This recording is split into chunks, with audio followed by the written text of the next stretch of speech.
What's up, everybody? This is your boy Josh, and I'm doing a quick review of Superman and Lois Season 2, Episode 6. It's the one that aired this past Tuesday. Yeah, pardon me, I'm on the road, so I'm doing this from a hotel room. Anyway, the drama continues with this episode. So, what to talk about?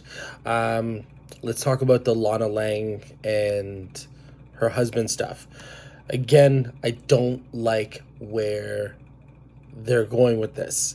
I don't know why they're introducing it into the story. What is the overall purpose of this? Like, a lot of times they set up this drama, right? These kind of things for something that's coming down the road. I mean, if you look at stuff that happened, a show like Game of Thrones, which I'm just watching for the first time, Stannis, Baratheon, like these random characters die and that witch is introduced just so we can see stuff progress with Jon Snow. I don't know where they're going to go with this. Like, what is the point of having her husband cheat? Is it to bring back Pete Ross? Even though she has 2 kids, is it to bring them back together as a couple? Just to add drama to them as a couple? I don't know. So I don't like where they're going with it. Anyway, haven't even really talked about it.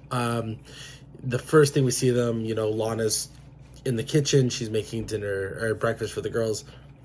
They ask if the dad's coming home. She says she doesn't know. Kyle shows up at the house, says he loves her. It went on for 6 months with this girl, Tanya, and he broke it off. And he loves her so much. And, that kind of thing. And you know what? He's sincere about it. Like, there's no BS. It just sucks that he did this.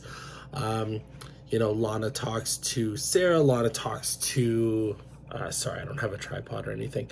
Lana talks to Clark about it, and Clark says, because she says, would you still love Lois? And he's like, I don't know. I need to know the situation, what exactly happened. Would you trust her? Like, I don't know. I need, Clark's being really diplomatic about it. And then she talks to the girl that he cheated with. And the girl is saying, no, he's a good guy, and he broke it off to save his family. And this happened 2.5 years ago, which seems to coincide with when Sarah had her accident, right? We know she's suffered depression or something, and she tried to commit suicide, which is horrible. And so obviously, the way they make it seem is that he stopped cheating on his wife because the daughter did it, and he wanted to be with the daughter. And see, at first I was thinking, oh, so the daughter did that. It's been horrible at home because they're all trying to figure out how to help her as a family, and it's been a bit of a strain. I don't know. But instead it's like, okay, no. So the daughter hurt herself, and now Kyle wants to save the family. So again, so finally when she meets up with Kyle at the end of the episode, they reminisce about being on the fire trucks or whatever, and then Kyle again says, like, I love you and all that good stuff. And she says, would you have tried to just save it or broke it off if it was just with me, just to save your marriage? And he says, of course I would, but obviously you would never know, right? You don't know. So yeah, and then she says, no, I don't know if I love you anymore. Get your stuff in the morning when we're all gone. And that's the last of this situation for the episode. And again, I just don't like that they're introducing the fact that he's cheating. I don't like it. If anything, if they're introducing it now, they should have introduced it at the beginning of the first season when we're not really on his side in the first place. That would have been way better instead of introducing it now. Like, that to me is really infuriating. Because he's a character that we've all started to like now. And he's a random character. He's not from the comics. There was no Chrissy in this episode. Again, no John Henry, no Natalie. So then let's get on to the drama with the boys. Jordan, by the end of the episode, figures out that Jonathan has been using the X-Kryptonite because he finds the puffer at first, and then he finds out that the other quarterback got busted with it, might be going to jail or something. So yeah, Jordan, because Jonathan is playing in the big game. Uh, yeah, Clark's really proud of him, but then Jordan finds out, and yeah, and then at the end of the episode, even still, like Jordan, like Jonathan gets in his face, like stop bugging me, and he pushes him, and anyway, they're fighting, but there's not that much else going on. Jonathan finds out that the other quarterback, I forget the boy's name, but he's in trouble because Jordan heard it from that other girl. Anyway, that's about it. Then on to the Lois stuff. It's a whole episode pretty much with Lois and Lucy trying to reconnect. Sam brings them back together. They don't they do have a lot of nice moments. Lucy connecting with the boys and with the family. But again, once they bring up Allie, she even says like, Lucy says something like, yeah, it's so good because, or Lois says, Allie drugged Chrissy against her will. And Lucy says something like, well, you gotta, sometimes you have to do something to show people. And Lois is like, do you understand how crazy that sounds? Like, you don't just drug people. Anyway, so they're still in a conflict. Gone. And then finally the Superman stuff. So it starts with him. Actually, it starts off with like Bizarro sort of escaping his world. He does this fight with this hallway fight where it seems like he's depowered because he's fighting like random soldiers, but it seems like they're hitting him and actually hurting him.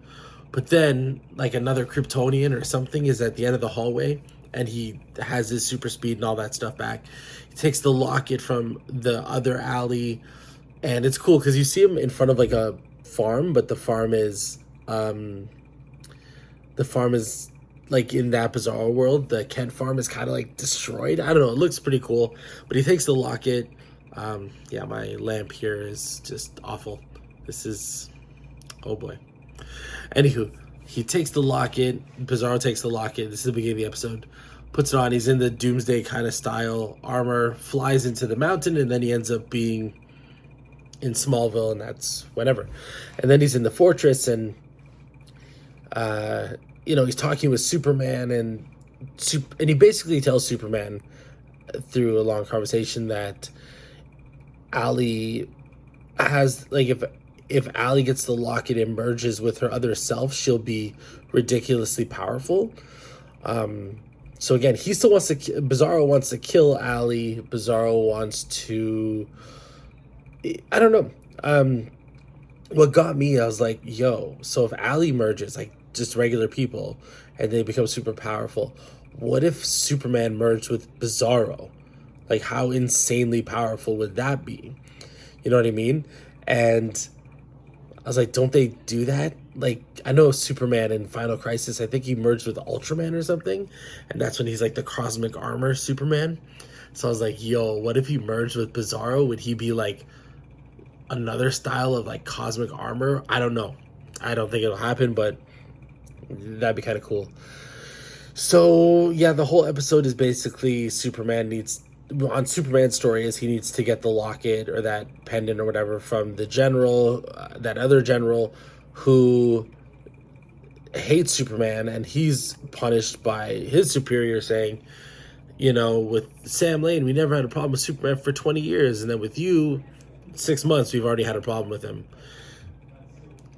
Really annoying-ish.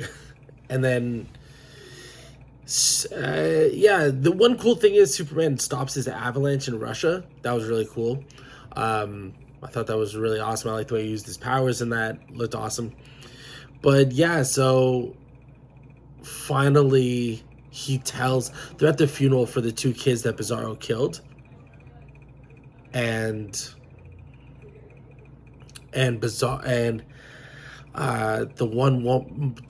the mother of the daughter is like saying to Superman, oh, she wants to be just like you, but then she loses it on the general guy, the lieutenant, smacks him and all that stuff. Do you know where this monster is? And even though obviously Superman knows, he could have said something, so he talks with the guy in private, and he says, I have the Bizarro monster, like he's in my fortress. And the general gets pissed, and then he finally, anyway, he tells Superman to come to the base. I'll give you the pendant, but obviously it's a trap. He lures him in. This is kind of what bugs me a lot of, with like a lot of iterations of, or even what how people think of Superman. So it's a trap. As soon as Superman walks in to this hallway or whatever, and it's supposed to mimic what happens with Bizarro at the beginning of the episode. So Superman goes in this hallway, red solar lights turn on, and he like collapses, falls over. This bugs me because red solar radiation doesn't affect him like kryptonite. Like, he doesn't just get weak and hurt. It drains his, he's just, it's not even, he doesn't get his powers anymore. So it might drain his powers a little bit, but he's been in comics, been around red solar radiation, and he still has his powers, at least for a little bit, and he's not in pain. I don't know. It bugs me when they do stuff like this. Like, come on. He should just stop being powered from the sun, and maybe he could get a little weaker, but he's not all of a sudden immediately going to be like, oh, I'm sick and injured. No, that pisses me off. Anyway, that's annoying. But he fights off these soldiers, but the general guy has this like kryptonite gun on him. Boom, boom, shoots him twice, basically. And then at the end of the episode, Lois is told that Superman is being charged with treason. Okay. Again, kind of interesting. And that he's going to the same place as his brother. So we're going to see Morgan Edge again. Yeah. So, yeah, all in all, like, still a good episode. Just so much drama, right? Like I said in the last episode, so much drama. And I don't, like I said, I'm rooting for Kyle, but now that he's like full on, he did cheat. I don't know what to feel, but you got Lana, who supported her daughter when she cheated on Jordan. But even though that was just a kiss, obviously, and I talked about in the last episode, I don't know. It's very, very strange where they're going with this. I really wish the whole cheating thing was never introduced in the first place. Anyway, yeah, I like the Superman stuff. I want to see Superman and Bizarro team up now. Like, I want to, like, Bizarro doesn't seem like that much of a villain. And he never really is. Like, that's the thing with Bizarro. He's never like a truly evil character, even though his thoughts are like backwards, and maybe he does take pleasure in hurting or whatever. But sometimes I like it when he's kind of just goofy, or when he has some sort of adherent like Superman tendencies, even if they're reversed. I don't know. Anyway, the point is, I don't think he's not ultimately like a evil villain. So I'd like to see him. Yeah, I'd like to see him and Superman team up now. Obviously, who knows? There might be Bizarro and John Henry that have to break Superman out. And then, of course, if they break Superman out, is Morgan Edge going to be broken out? Who knows? Either way, like I said, I like where they're going with it. And, yeah, still all in all a good episode. And I'm invested for the rest of the season. Are you watching it? Leave your comments down below. Let me know what you think. And catch you on the next one.